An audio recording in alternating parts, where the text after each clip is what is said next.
Good morning. The meeting is now called to order. My name is Gil Schessler. I'm the Vice Chair of the HART Finance and Audit Committee. Chair Williams is unable to attend the meeting, and I will be chairing in her stead. Welcome to the June 21st, 2021 Finance and Audit Committee meeting. Please note that since there is no quorum present, we are only able to receive staff's presentations and of the committee action items, discuss them, and ask for clarification and additional information. However, we are unable to form recommendations for the full board. Committee members present, virtually and in person, can form a consensus vote recorded by staff that will be presented for the full board of directors at their next scheduled regular board meeting in July. So, okay, everybody should see. Please look at the screens of your devices. An image of the flag is displayed. Please join me in the Pledge of Allegiance.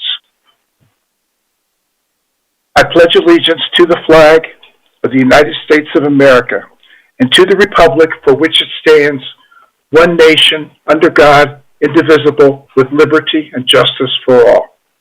Thank you. Staff, would you please do the roll call? Yes, sir. Director Kemp? Here. Director Knight? Here. Director Overman? Here. Director Schissler? Here. And Director Williams? Thank you, sir. Thank you. I would like to draw everyone's attention to page 4 of the packet to review the rules, for meeting participation, and on page 5, the finance and audit rules and responsibilities are provided for your information. Next, in section 2 of the packet, you will find that the meeting minutes from the May 17th, 2021 Finance and Audit Hybrid meeting. Please review them and let staff know of any edits or comments. However, due to the lack of the physical quorum, this approval will be deferred until another meeting. Moving on for public comment, I hear there's no one pre-registered for public comment. Has anything changed since this morning? No, sir. Okay. Next, we have committee action items. Again, as a reminder, the committee members will be able to receive presentations from staff, discuss and ask for additional information. After that, to form a consensus vote, which will be recorded by staff and will be presented to the full board of directors at the next scheduled regular board meeting. The following presentation is support of the committee action items A through E. John Edmondson, Director of Procurement and Contract Administration, you are recognized. Thank you, Commissioner. Council member. For the record, John Edmondson, Director of Procurement and Contracts Administration. This morning, I'll be briefing the committee and audience on those solicitations and contract awards that procurement is currently ready to undertake. Item 4A of your committee packet is a request for solicitation activity to procure a transit vehicle advertising contract. At present, on board HART transportation vehicles for buses and for streetcar, we have several different vendor contracts and several different vendor activities taking place with respect to selling and placing advertising content on board the vehicles, both in exterior wraps and interior placards and audio announcements. The solicitation for this contract will consolidate all of those individual contract efforts into a single contract award, preferably to a single vendor, for the purposes of selling that advertising content and sharing the revenue of those gross sales with HART. We are going to operate this solicitation as a request for proposal where we evaluate responses from interested vendors. We estimate a value of approximately $1 million a year to be generated in advertising revenue with an award date of January 1st of 2022. At present, there are no DBE goals or SBE goals assigned to this contract as it is a revenue contract. But as with all vendor solicitations, we do encourage the participation of DBE and SBE firms in subcontracting opportunities for the awarded vendor. Item 4B is a solicitation for architectural engineering consulting services. HART seeks the services of professional engineers to assist in the development and advancement of various ongoing and future capital improvement and construction projects. These services are needed whenever a construction project is required. Cost estimates are needed to advance that project along, and then project drawings are either needed to be generated or reviewed from an awarded firm. We're going to perform a request for qualifications for that particular contract award, where we review only the qualifications of the firm and the project staff, and make an award based on the best qualified firm. The estimated cost for this contract award is going to be $3 million, and we expect the contract award date of November of 2021. There are no current WM or SBE goals assigned to the contract award, and again, we encourage participation in subcontracting opportunities. At present, we are funded from the FY 2021 capital approved budget for $250,000. Additional funding needed for out years and for additional services as needed will be requested in future budget requests. Excuse me. Item 4C is a solicitation for bus bay construction services. We seek the construction services to upgrade 2 complementary bus stops at East Yukon Street and 26th Street. This project will construct the bus bay, shelter and landing pads, and add ADA sidewalk accessibility, as well as detective warnings on the north and south sides of East River Hills Drive. The method for solicitation will be an invitation for bid. We're estimating the cost to be approximately $81,000, and we expect to be able to make an award date in August of 2021. For this particular contract, we will not be returning to the board to seek contract award approval if the resulting responses come in at less than $100,000 as we anticipate. If that anticipated award estimate exceeds $100,000, we will return to the board to review that contract award and seek their approval as well. There are no DWM or SBE goals assigned to this particular contract, and it has been approved for funding through the FY 2021 approved capital budget. Item 4D is a contract award for benefits broker services. HART requires professional services of a firm qualified in the brokerage of employee benefits, such as health and dental insurance, supplemental life insurance, and other benefits provided to HART employees. The broker plays a very critical role in sourcing, reviewing, and recommending benefit providers, organizations to HART, as well as day-to-day administration of the provision of those benefits. The vendor award is to Gallagher Benefit Services in the amount not to exceed $826,625. This is a 3-year base award with 2 one-year options. There was no DBE goal or SBE goal assigned, and it is approved currently through the end of FY 2021 through operating funding, The out years will also be part of the operating budget request that's submitted to the board each year. Item 4E is a contract award for sidewalk improvements for UATC. If the board will remember, a few months ago, we presented a request for solicitation for this particular contract.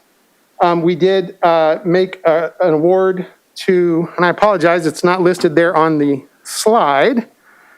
Our award is to American Construction Services of Tampa for the sidewalk improvements at the University Area Transit Center. The total not to exceed amount of that contract is $185,248, and a contingency of approximately $37,000 for a total not to exceed award of $222,298. There was no DBE or SBE goal assigned to that contract award, and it is approved through FY 2021 capital budget. Are there any questions about any of these items I've discussed today? Yes, ma'am. Councilman Schizzler, I have a question. Yeah, I see the hands raised. I'm sorry, Commissioner Count. Please proceed. Yes, thank you.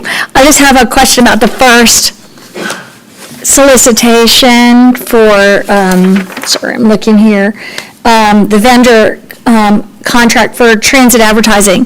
Does that change the way that we've done this in the past?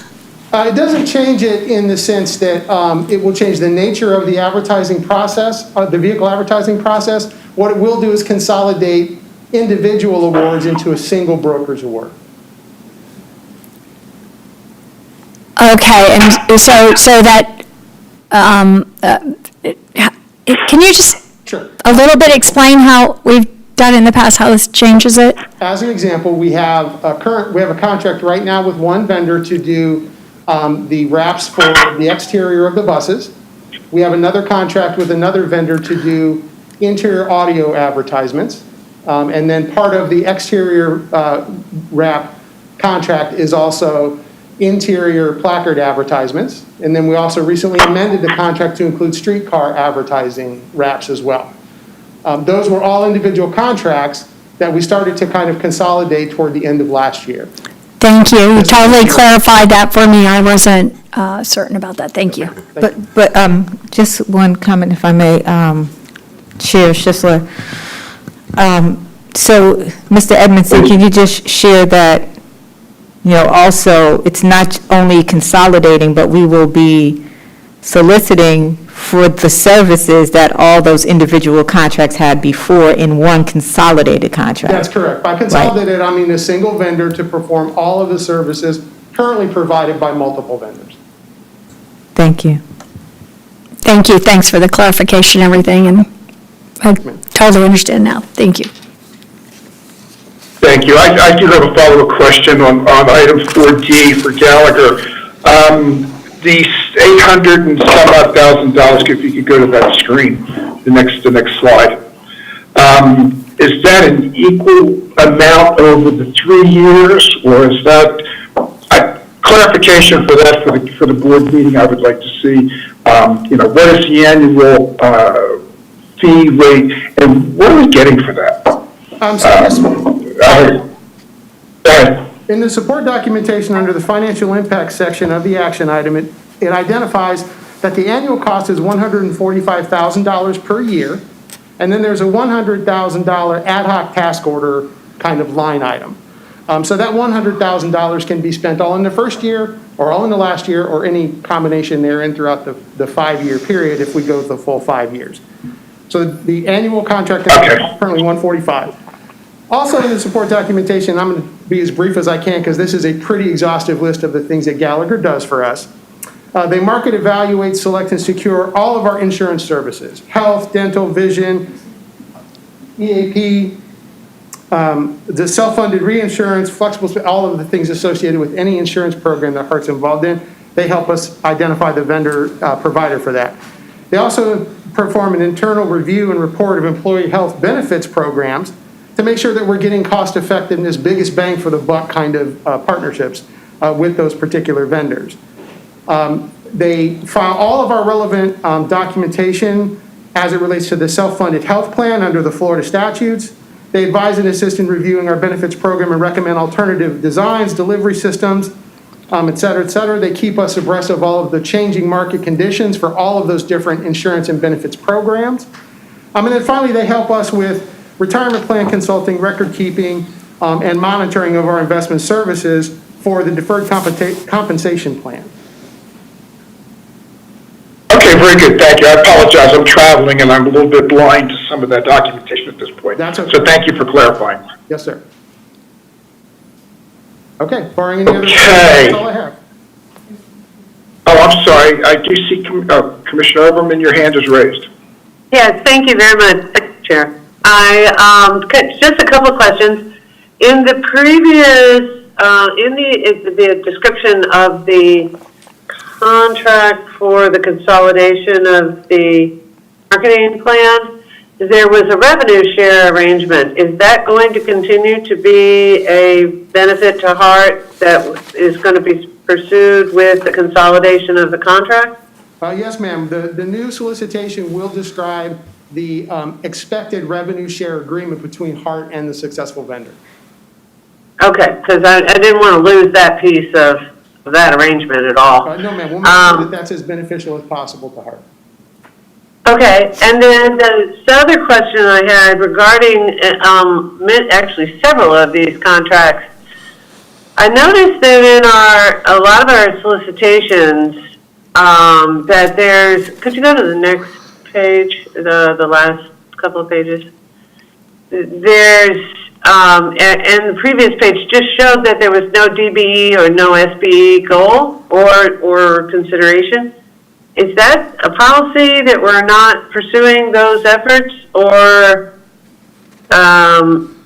what was the rationale behind not choosing to set aside those goals for any of our contracts? It's definitely not a policy not to pursue goals in that manner. Each federally funded contract award is reviewed for DBE participation requirements. Again, I'm not the subject matter expert, so I'm just going to kind of wing this off the cuff if you don't mind. If our agency has met our DBE goal for the reporting period, then we are not required or in the practice of assigning a DBE goal that takes us above and beyond whatever that stated goal happens to be. If they're not federally funded, then they are eligible for SBE participation. We review each contract to determine the level of subcontracting opportunities to determine whether or not a qualified or certified SBE firm can or should participate in that particular contract award. We also, on smaller contract awards, will use the DBE the SBE set-aside program to solicit and engage certified SBE vendors only for a project award. So it just so happens that these particular contracts that you see on the screen now, item 4D and item 4E, were solicited a few months ago when we were still kind of walking through the process of how to identify SBE set-aside awards. So that's why you don't necessarily see an SBE goal included in those. Procurement and the compliance department have worked together to identify specific contracts for SBE set-asides only. We've actually made a few of those awards over the past couple of months. We'll be glad to follow up with that information for you, Commissioner Overman. And then on the previous slide, these particular, the first one, there is no DBE goal assigned to it because it's a revenue contract, so we don't have revenue contract there. And then the DBE goal for the architectural engineering contract is, it's not a federally funded project, so there wouldn't have been a DBE goal assigned to that particular project. And then the solicitation for the bus bay construction, there was no specific goal set, but we did target DWM and SBE firms in our solicitation to try to help generate some activity with those particular firms. However, again, there wasn't a DBE goal assigned because my understanding is that is not a federally funded project, first and foremost. And then the SBE set aside, we had already made a handful of other SBE awards. And this one, for whatever reason, just simply wasn't identified as an SBE set-aside award. And I know that is about as clear as mud, but I hope that helps. It does help. I'm just as a general policy. So, in other words, we were looking for more information, but unless the Fed tells us that we need to do it that way, we defer without establishing the goals. But for example, in 4C, you did pursue those types of firms, but you were not able to find a competitive bid, or we didn't get a competitive response. Well, actually, this one hasn't yet been solicited. So we've targeted some specific DWM and SBE firms that we will communicate with directly to try to engage their participation. But when we return to the board for follow-up, we can tell whether or not that was successful in engaging one of those particular firms, but there's no participation requirement that's been assigned to that solicitation or that resulting contract award. Okay. So at what point are goals established for each of the contracts? They're established at the point where purchase requisition comes into the procurement department. The contracting owners, the departments who are making the contract, submit a requisition through our purchasing system, and then there's a workflow that guides that requisition to different departments for review of specific and required items. If it's a federally funded project, then it will go to our compliance department to determine whether or not a DBE goal needs to be assigned to that project. If it's a non-federal funded project, when it lands in procurement, we then engage the compliance department to review whether or not that contract can be used as an SBE set aside or if an SBE participation goal needs to be assigned to that contract. Okay, thank you very much for the information. I mean, I do like seeing those goals established in our contracts, honestly, across the board. I do recognize sometimes that's a little difficult in certain industries, but I'd like to continue pursuing establishing those goals, whether it's federally funded or not. But not knowing the fallout of that recommendation or inquiry, I'm not sure that may make it very difficult. But I would like to pursue that as much as possible. And I'll stop there. Thank you, ma'am. Ms. Overland, you're recognized. Thank you, Chair Schisler. I just wanted to add that this is another example. I know several of you were in the strategic planning session of an area where HART does not have any established goals. So Mr. Edmondson was trying to provide some context on why each one of these categories has no goals, but currently there are no DWM, SBE goals for the agency, period, regardless of the funding source.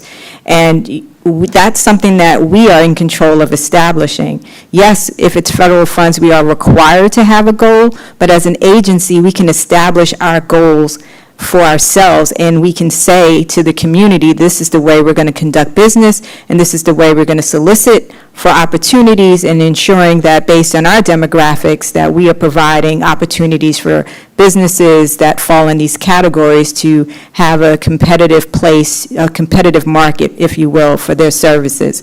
So this is also something that we're working on. I have asked Ms. Loretta Kurt to, help work with the DBE group here and really establish a DBE program and plan. She has that experience from her previous work experience for over 30 years at a transit agency, and a part of her portfolio was leading their DBE department. So this is a new assignment that hit her plate, I wouldn't say last week, and she started to kick off those conversations. So just want you to know this is something that I have targeted, and we are working on establishing formalized goals for HART related to this area. Thank you, Mr. Grant. Chair, Pardon me? may I respond? Yes. Thank you. I'm just very happy to see us moving in that direction. And as you pointed out, without the goal, oftentimes we won't hit the mark. And so I truly appreciate whether it's part of our strategic plan or whether it's just part of our overall policies. I celebrate actually moving forward on establishing goals where appropriate as much as possible when it comes to our DWMB, SBE goals or contracts. Thank you. Thank you. Thank you. Any further questions or comments? Okay. Are there any members of the committee who have objections for advancing these items for review and approval by the full board of directors at the July 19, 2021 meeting? Okay, hearing none, staff will record a consensus by the committee. Thank you. Thank you, sir. Okay, presentations. We have a presentation of the fiscal year 2022 preliminary budget. Joanne Caceres, Director of Budget and Grants, you're recognized.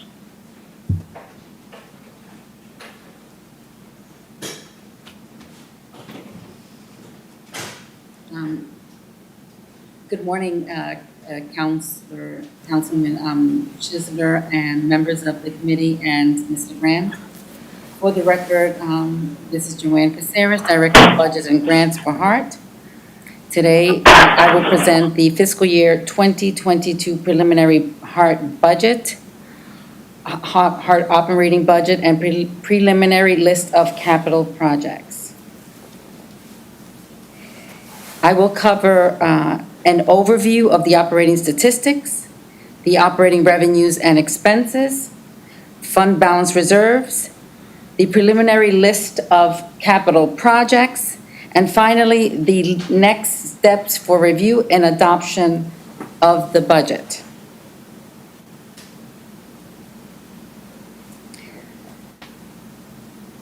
I did want to mention that over the next few months, we will continue to discuss this budget and anticipate the approval of the board in September. So HART provides 3 major services: fixed route, paratransit, and streetcar. This chart provides a 4-year comparable of revenue miles, revenue hours, and ridership from fiscal year 19 to fiscal year 22. Focusing on fiscal year 22, the operating budget supports service levels for these transportation modes at a total of 9.3 million revenue miles, 668,000 revenue hours, and ridership of 8.7 million.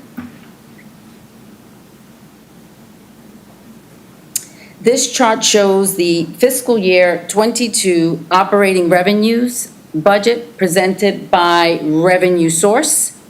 This is a balanced budget for a total amount of $105 million, which is $6.3 million greater than the fiscal year 21 projection, or an increase of 6.4%.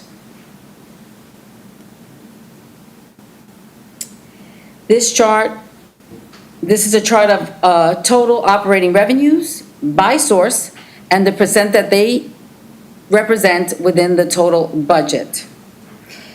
The primary source of revenues for fiscal year 22 is from ad valorem, projected at $56.4 million, or 53% of the total budget. This is the 10th year of 0.5 millage. Federal operating grants provided by the Federal Transit Administration included in the budget are the Coronavirus Response and Relief Supplemental Appropriations Act of 2021, known as CRRSA, projected at $15.7 million, and other annual federal operating grants projected at $12.3 million.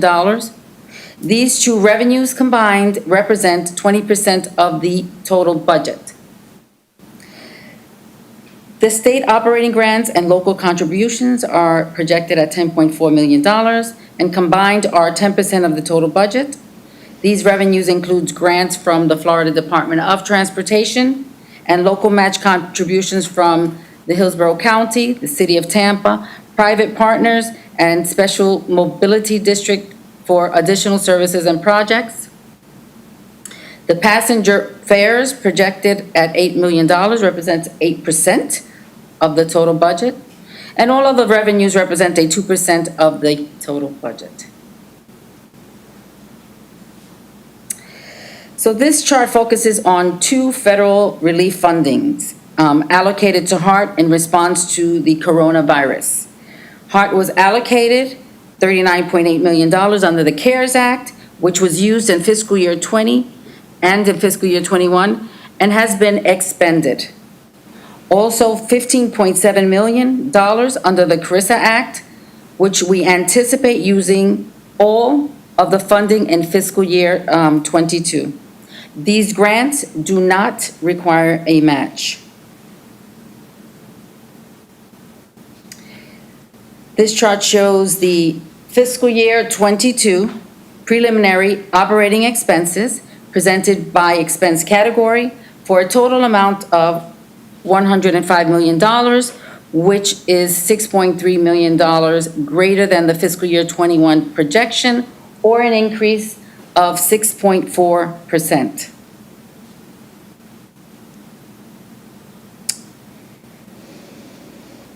This chart this is a chart of the total operating expenses by expense category and the percent that these costs represent within the total budget.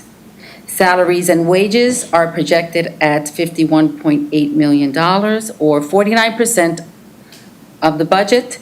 Fringe benefits without health care are projected at $11.3 million, or 11% of the budget.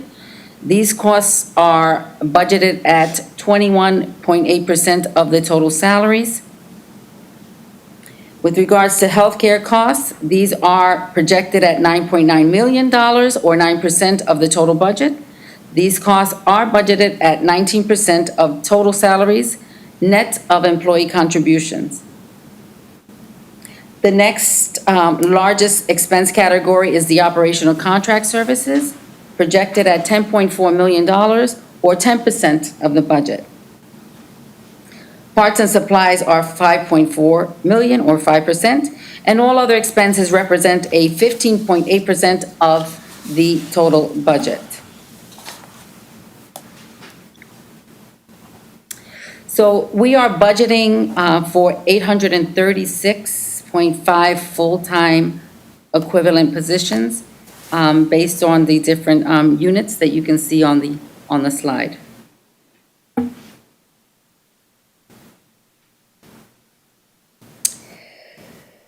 This slide summarizes the various reserves. We expect to begin fiscal year 2022 with an operating reserve of $15.1 million. The self-insurance reserves are expected to begin with $6.7 million for risk and $546,000 for the medical benefit reserve. The capital matching reserve is expected to begin at $4.5 million. In addition, we have a reserve in the event that we have to pay the Federal Transit Administration for equipment prematurely taken out of service, and this reserve is $1.2 million. The total reserves that we expect to begin with is $28.1 million. As we continue to develop the budget, we will provide an estimate of where we expect the reserves to be at the end of the fiscal year 2022.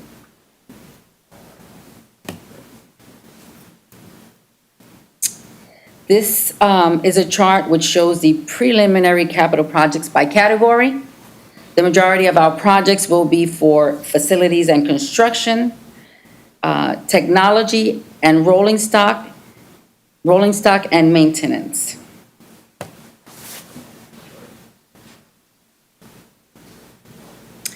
So on the next two slides, this one and the next that you will see, is a preliminary list of capital projects that are included in the chart that I just presented.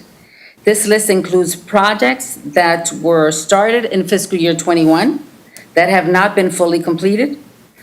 And the project costs of these projects are as follows. We have technology, $5.9 million. Safety and security, $158,000. Rolling stock and maintenance, $5.6 million. Planning and studies, $375,000. Non-revenue vehicles, $300,000. Maintenance and equipment, $744,000. And facilities and construction, $7.5 million. Bus stops and shelters, $2.5 million. Again, the project costs of the preliminary capital projects are $23.1 million. This information will be used to develop the detailed capital budget, which will include the projects matched with the appropriate funding. The proposed capital budget will be presented to you at the next Finance and Audit Committee.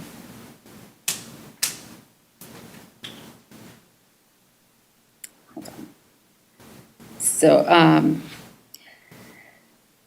the Florida Truth and Millage Act, also known as the TRIM Act, establishes the statutory requirements for HART to follow related to the millage and the budget. The TRIM Act is administered by the Florida Department of Revenue. This slide and the next summarizes the TRIM requirements and HART's proposed dates to take action. The process that we are required to adhere to starts when the property appraiser provides an estimated an estimate of assessed value for the budget planning purposes. We received the estimates of the assessed values on May 28th. By July 1st, the taxable values are to be certified. And there are specific dates for advertisements and to hold public hearings on the tentative and final budgets and proposed millage rates. The dates on this chart and on the next are tentative and will be solidified over the next few weeks.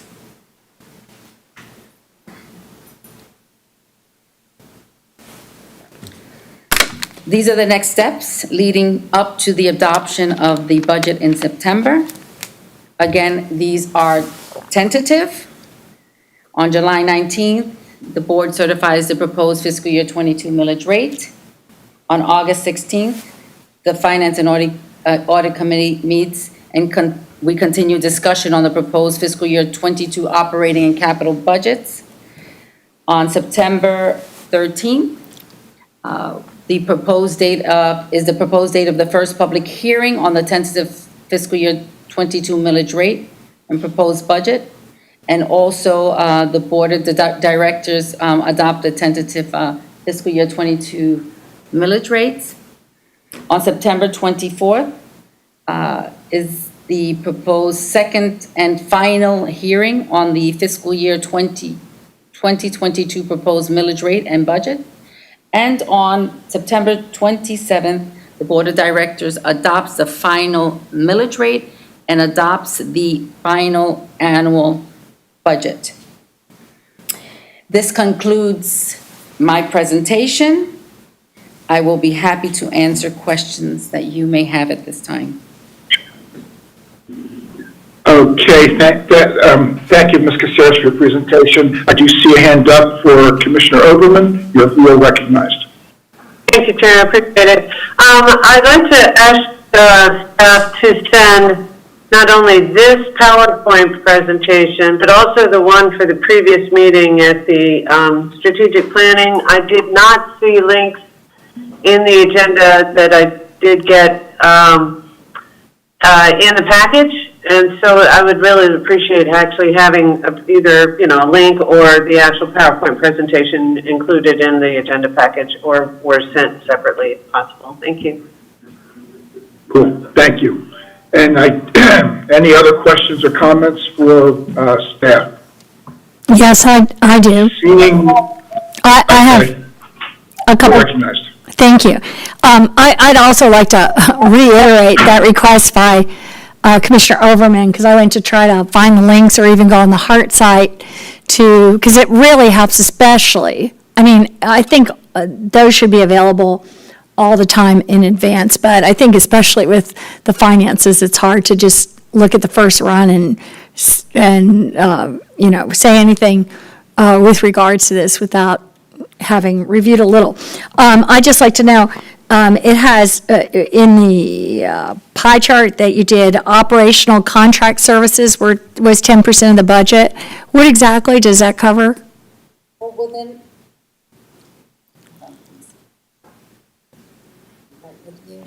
within the operational contract services, we do have funding that was budgeted in for purchase transportation for the additional services that we plan or expect to provide during fiscal year 22. I'm not sure we can hear that very well. Sorry. Could you? So okay, there we go. Sorry about that. So under that operational contracted services, we did provide budget funding or expenses for purchase transportation for the additional services that we will we expect to provide in fiscal year 22. I'm sorry, is that services we provide or services that we contract someone else to provide? We contract someone else to provide. And what exactly is that? So within those services, we have the different programs such as the Uptown Circular Project, We have the downtown circular project also that's there. So there's additional expenses that are in there, which are funded also. We have the revenues and the expenses related to those projects. Right, I guess I'm a little confused by that, because I don't know, the downtown circulator right now, I guess if we're talking about the past, I don't think has been there. And so if we're talking about the future, we're talking about contracting someone privately to do that rather than our service? Well, I'd ask to see if there's someone that can respond. And Chris Cochran, if he's there, or if you can respond to those services, please. Sure. Insight. Chair Schistler, may I respond? It's so hard. Wait a minute. Yeah, I'm sorry, I couldn't get my button. Yes, please respond. Okay, my apologies, I didn't raise my hand in the system. So, to respond to your question as far as the line item for contracted services, I think is the way it's worded. So there are several projects that we have inclusive of the ones that Ms. Caceres mentioned, as well as some paratransit services that we also contract out. We have like a taxi cab service that provides supplemental. So this is just like a bucket for everything that could fall into contracted services. It's not connected to anything that has been implemented outside of the paratransit services, because that's something that we've already have a contract with that vendor. I think we're going through the process to update the contract, but we do see ourselves continuing to provide that.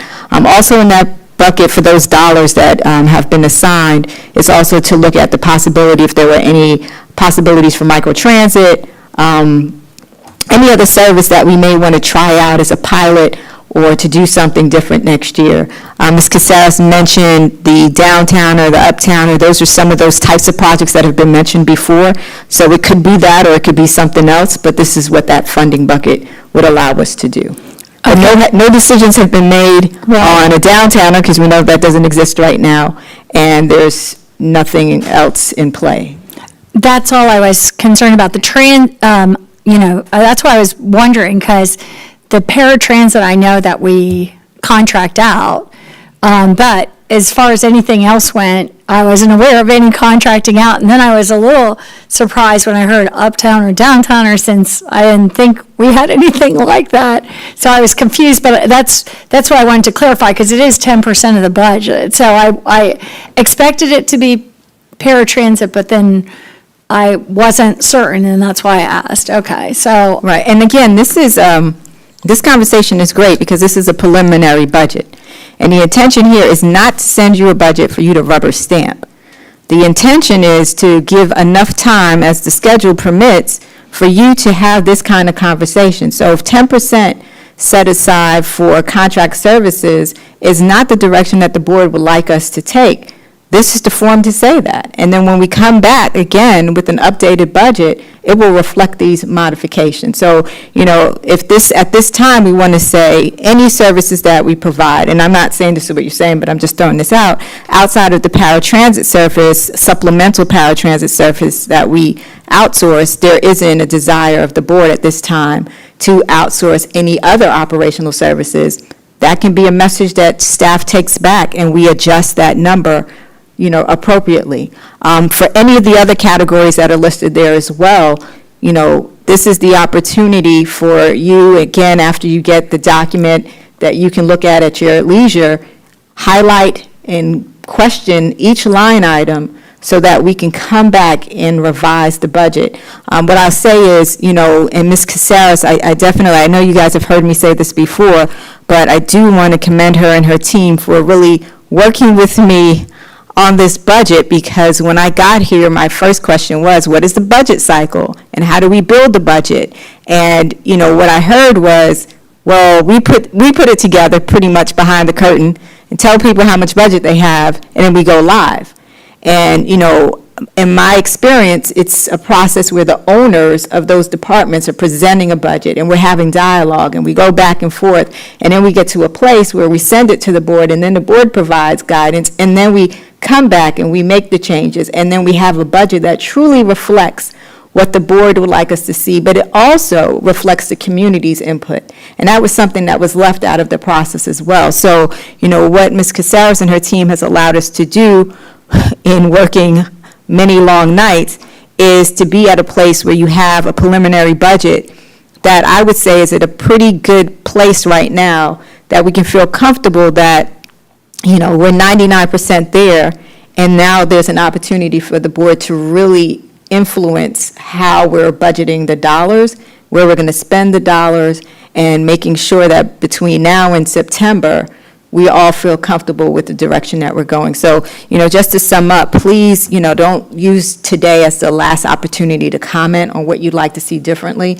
We can talk about, we have a budget item on the next several agendas, so we can just talk about, and again, offline, if there are questions or comments that you want us to have, just send them, and staff will capture them. We'll give an update on all the information or questions and comments we've received and how we've incorporated it into our budget process. Well, this might be the first time I actually say this, but I would like to know, kind of, paratransit is partially contracted out, but partially provided internally by, HART paratransit services. So I would like to understand how much of that is contracted out, I guess, through taxi service, and what we're spending on that now, and if we intend or project that we would increase that in the budget. But I'll say for the record, I think I've said it before, I don't want any, I do not want contracted services out for downtown or downtown circulator or uptown circulator. I believe that those should be services that are provided within our own, that's what we do.